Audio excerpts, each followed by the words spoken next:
যদি আমরা গোবিন্দের ভক্ত না হই তাহলে 1000 বছর 100 বছর বেঁচে থেকে কি লাভ হবে বাবা? কাক ভুসুন্ডির মতো দীর্ঘ জীবন বেঁচে থাকলেন, হরিভজন করলেন না। পরন্তু জীবিতং কৃষ্ণ ভক্তশ্চ বরং পঞ্চদিনানি চ ন তু সহস্র কল্পানি ভক্তিহীনস্য কেশব। কেন মাগো? মা শব্দ হচ্ছে কেন? যদি আমরা 5 দিন বেঁচে থাকি গোবিন্দের ভক্ত হয়ে, ভগবদ গীতা অর্জুন প্রশ্ন করলেন, সখা হে, যদি তোমার ভক্ত হয়ে কিছু কাল দিন যাপন করলো, আর যেটা বলতে চাইছিলাম, ধরুন যে এরকম যারা ভক্ত আছেন, বাবু কি নাম আপনার? প্রসাদ ভোজন করেন, প্রসাদ ভোজি, গৌরচরণ বাবু শেষ কালে গিয়ে ভগবান গোবিন্দ না চাক যে ওনার এই অধপতন হোক।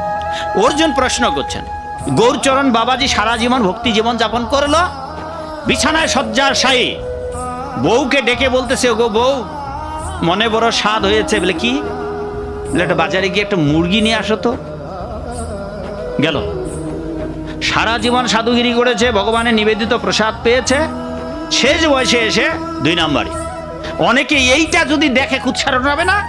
লয় তো দেখলাম কত সাধু, ওইটা একটা গিয়ে শুকায় আসছে, আর এটাও শুকাবে। গৌরচরণকে দেখলাম তো সারা জীবন নিরামিষ খাইলো, হরিবোল হরিবোল। আমরা ঘুম থেকে জাগি নাই, তার আগে ঘন্টা পিটে আমাদের নিদ্রার ব্যাঘাত করলো।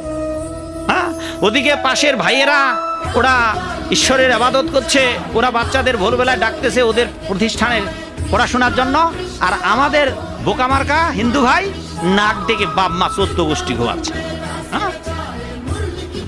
এইবার ধরুন এই গৌরচরণ বাবা সারা জীবন ভক্তি জীবন যাপন করলো, শেষ বয়সে একটু মুরগির চরণ সেবা করতে ইচ্ছা হলো, আর খেয়ে ফেললেন, বরবাদ হয়ে গেল।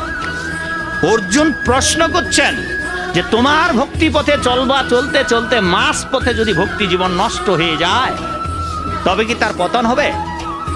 সে কি ছিন্ন মেঘের মতো আকাশে ঘুরে বেড়াবে, পৃথিবীতে ঘুরে বেড়াবে?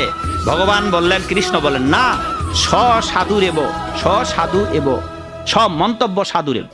তাকে সাধু বলেই জানবে, সে সাধুই। আপাত দৃষ্টিতে ক্ষণিক কালের জন্য তার পতন হয়েছে, সারা জীবন ভক্তি জীবন করেছে, মাঝপথে ফল ডাউন করলো, তার কি হবে? 3টি জায়গায় জন্ম হবে। 3টি জায়গার মধ্যে কোনো একটি জায়গায়, শুনুন, যদি আপনি প্রাথমিকভাবে ভক্ত হন, কনিষ্ঠ ভক্ত হন, ভক্তিপথে চলতে চলতে আপনি পতন হয়ে গেলেন, তাহলে পরজন্মে পবিত্র ব্রাহ্মণ বংশে জন্মাবেন।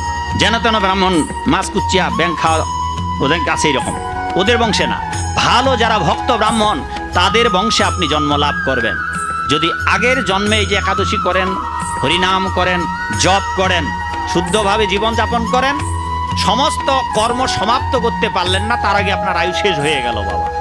এই রকম ব্যক্তিরা পরজন্মে 2টো জায়গায় জন্মাবেন, এক ধনী পরিবারের বংশে অথবা পবিত্র ব্রাহ্মণ পরিবারের বংশে। আর ওইখানে জন্মিয়ে যেই জায়গায় আপনি ফল ডাউন করলেন ওই জায়গা থেকে আবার হঠাৎ ভক্ত হয়ে যাবেন, আপনি অবশিষ্ট কর্ম পরজন্মে করার সুযোগ পাবেন। এটা গেল 1 নম্বর। 2 নম্বর, হয় বণিকের ঘরে জন্মাবেন, নয়তো ব্রাহ্মণের ঘরে। 3 নম্বর, সোজা সাধুর ঘরে জন্মাবেন। কি করে? এই মানুষগুলো যেমন এখন ভক্তি জীবন যাপন করছে, এই মানুষগুলা যদি পতন হয় শেষ বয়সে গিয়ে, সারা জীবন ভক্তি জীবন যাপন করেছেন, বৃদ্ধ বয়সে বিভ্রম ঘটে গেল স্মৃতির। এটাও ভগবানের ইচ্ছা, আপনার কর্মের দোষের কোনো কিছু ত্রুটির। কিন্তু আপনার ভগবান প্রতিশ্রুতি দিয়েছেন, আমার ভক্তের কোনতে প্রীতি জানহি নমে ভক্ত প্রণশ্যতে, আমার ভক্ত কখনো বিনাশ হবে না। অর্জুনকে প্রতিশ্রুতি দিলেন, শেষ কালে যদি আমার ভক্তের পতন হয় তাহলে এই ভক্তের এক সুবর্ণ সুযোগ। কি সুযোগ? যে সোজা গিয়ে বৈষ্ণব ঘরে জন্মাবে, মায়ের পেট থেকেই বৈষ্ণব হয়ে বেরিয়ে আসবে, জীবনে তার মুখের আমিষেই ঢুকবে না। এইরকম এখন এরকম পৃথিবীতে অনেক ভক্ত আছে, এবং সেই জন্য শ্রীল প্রভুপাদ বলেছেন যে যারা ভক্তি জীবন যাপন করেন তাদের ঘরে যদি সন্তান আসে, তাইলে গোবিন্দ পূজারও যদি কিছু সময় ঘাটতি হয়, তবু আপনার গৃহে জন্ম নেওয়া সন্তানটিকে প্রতিপালন করুন, ওকে বিপদগামী হতে দেবেন না। কারণ ও পূর্বজন্মে একজন ভ্রষ্টযোগী ছিল। সাধুর বংশে, সাধুর পরিবারে কোনো নতুন সন্তান যদি আসে, বাইরের আর 10-5 জন ছেলের মতো তারা নয়, ছেলেমেয়ের মতো। সাধু